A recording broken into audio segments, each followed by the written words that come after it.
ഇന്ന് തന്നെ ഡൗൺലോഡ് ചെയ്യൂ. കാണൂ നിങ്ങളുടെ ഫേവറേറ്റ് ഷോസ്. അമ്മേ, എന്തായി കാണിക്കുന്നേ? ഒരു നിമിഷത്തേക്ക് നീ എന്നെ മറന്നു കളഞ്ഞോടി. എന്തമ്മേ? ഒരു കൊലപാതകയെ ഈ വീട്ടിൽ താമസിപ്പിക്കാൻ ഞാൻ സമ്മതിക്കില്ല.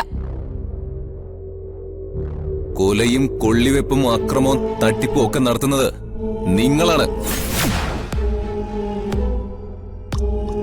എന്റെ അമ്മ ആരെയും കൊന്നിട്ടില്ല, കൊല്ലുകയില്ല. ഇവിടെ താമസിക്കാൻ അനുവാദം തരില്ലെന്നാ ഞാൻ പറഞ്ഞേ.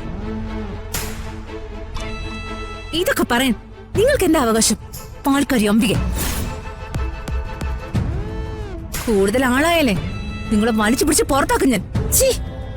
അത്രക്കായോടി നിന്നെ? എന്താ ഇവിടെ? കണ്ട വൃത്തികെട്ട മനുഷ്യരുള്ള വീട്ടിലേക്ക് മകളെ കെട്ടിച്ചതിന്റെ അനുഭവാ.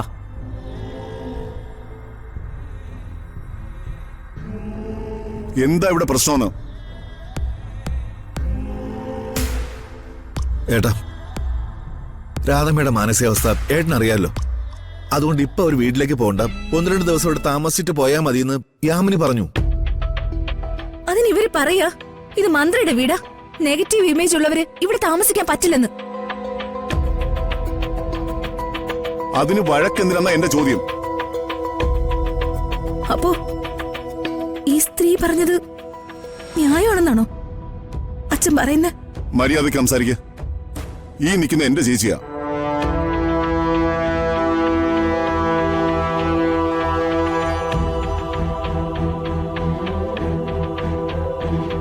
ഇനി എന്തായാലും എന്റെ അമ്മ ഈ വീട്ടിൽ താമസിക്കുന്നില്ല.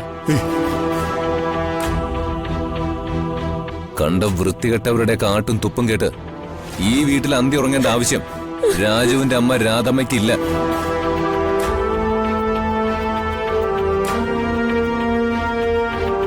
സാർ എന്നോട് ക്ഷമിക്കണം. ചേട്ടാ,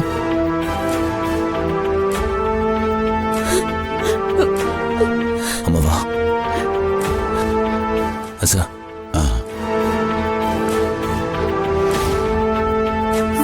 രാധമ്മ, ചേട്ടാ,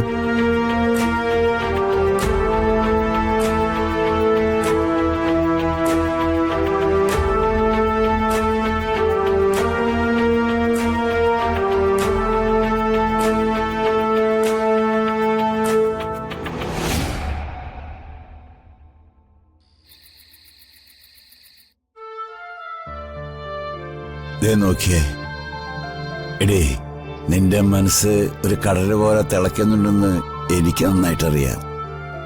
എനിക്ക് മാത്രമേ അറിയൂ. അമ്മേ, അല്പം ബുദ്ധിമുട്ടായിരിക്കും. എന്നാലും കഴിഞ്ഞതെല്ലാം അമ്മ മറക്കാൻ ശ്രമിക്കണം. പെട്ടെന്ന് സാധിച്ചൊന്നും വരില്ല, പക്ഷേ അങ്ങനെ ചെയ്തേ പറ്റൂ. എന്തൊക്കെ സംഭവിച്ചാലും ആരൊക്കെ എതിർത്താലും അമ്മയ്ക്ക് ഞാനുമുണ്ട്, അച്ഛനുമുണ്ട്. മനക്കരുത്തോട് അമ്മ നിന്നേ പറ്റൂ. രാധമ്മേ, മോൻ പറഞ്ഞത് കേട്ടില്ലേ? എന്റെ ശരീരത്തിന്റെയും മനസ്സിന്റെയും പകുതി ഭാഗമാണ് നീ. നമ്മുടെ മോനെ രാജു, അവനും ഞാനും നിന്നോടൊപ്പം ഉണ്ട്. നീ വിഷമിക്കാതെ. കല്യാണം കഴിച്ചുവിട്ട പെൺമക്കള് മറ്റൊരു കുടുംബത്തിലെയാ. അവരവരോടൊപ്പം ചേരൂ. അവരവരുടെ കാര്യത്തിന് വേണ്ടി പെറ്റ തള്ളയെപ്പോലും അവർ മറന്നു കളയും. നന്ദി കെട്ടവരുടെ ലോകരാധയത്. നീ എങ്ങനെയെങ്കിലും കഴിഞ്ഞതിലൊന്നും മറക്കാൻ ശ്രമിക്കുക. ആ രുക്മിണി അടുത്ത് കൂടിയപ്പോഴേ അപകടം ഞാൻ മണത്തതാ. എന്ത് ചെയ്യാൻ പറ്റൂടാ? നമ്മുടെ മനസ്സിൽ കള്ളത്തരങ്ങളില്ലല്ലോ. അപ്പോ എല്ലാവരും നല്ലവരാണെന്ന് നമ്മളങ്ങ് കരുതും. അതിന്റെ കുഴപ്പങ്ങളാ ഇതൊക്കെ. അമ്മേ, അമ്മ അല്പനേരം പോയിന്ന് കിടക്ക്. അമ്മ ദൈവവിശ്വാസിയല്ലേ? ദൈവത്തിനെ പ്രാർത്ഥിച്ച് കിടക്ക.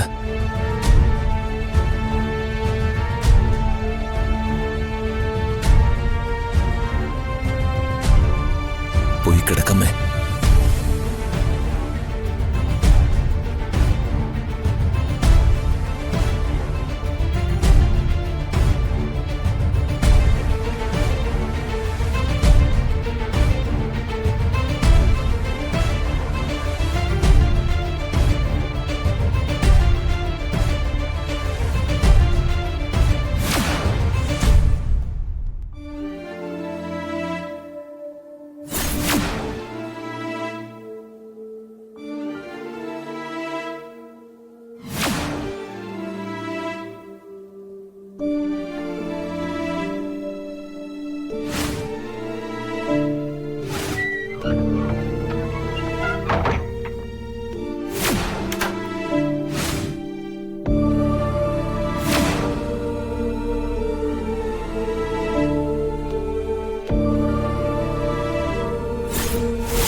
രാധേ രാധേ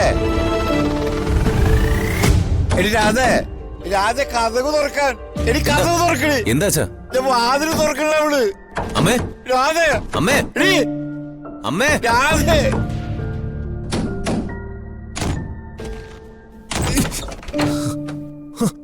അമ്മേ എന്താ ഈ കാണിക്കുന്നേ? ഒരു നിമിഷത്തേക്ക് നീ എന്നെ മറന്നു കളഞ്ഞോടി എന്താ അമ്മേ?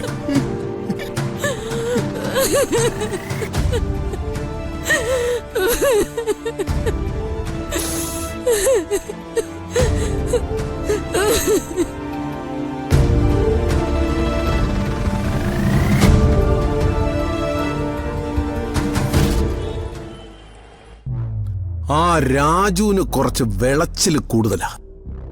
അവന് നോവണമെങ്കിൽ അവന്റെ അമ്മയ്ക്കോ അച്ഛനോ അല്ലെങ്കിൽ ഋതികയ്ക്കോ നോവണം. ഋതികയെ നമ്മൾ സെൻട്രൽ ജയിൽ വരെ കയറ്റിയില്ലേ? അതെ, ഇനി ഉടനെ അവളെ തൊടുന്നത് അത്ര ശരിയല്ലല്ലോ മോനെ. അതുകൊണ്ട് നിന്റെ അമ്മയുടെ തലയിൽ ഉരുത്തിരിഞ്ഞതാ ഈ ബുദ്ധി. ആ പെണ്ണുമ്പിള്ള രാജുവിന്റെ അമ്മ പോലീസ് സ്റ്റേഷൻ വരെ കയറിയില്ലേ? അത് മാത്രമല്ലല്ലോ അങ്കിളെ, ആ രാജുവിന്റെ കുടുംബം അലങ്കോല ആയില്ലേ? Correct, that is absolutely correct. എന്തായാലും അംബികയെ സമ്മതിച്ചേ പറ്റൂ. പക്ഷേ ഞാൻ പറയുന്നത് കൊണ്ട് നിനക്ക് മറ്റൊന്നും തോന്നരുത്.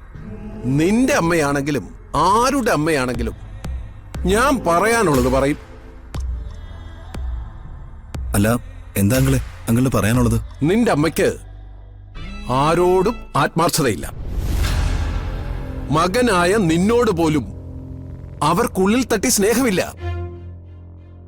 ഞാനേ പറഞ്ഞത് ശരിയല്ലേ? അകലേ നോവിനാലേ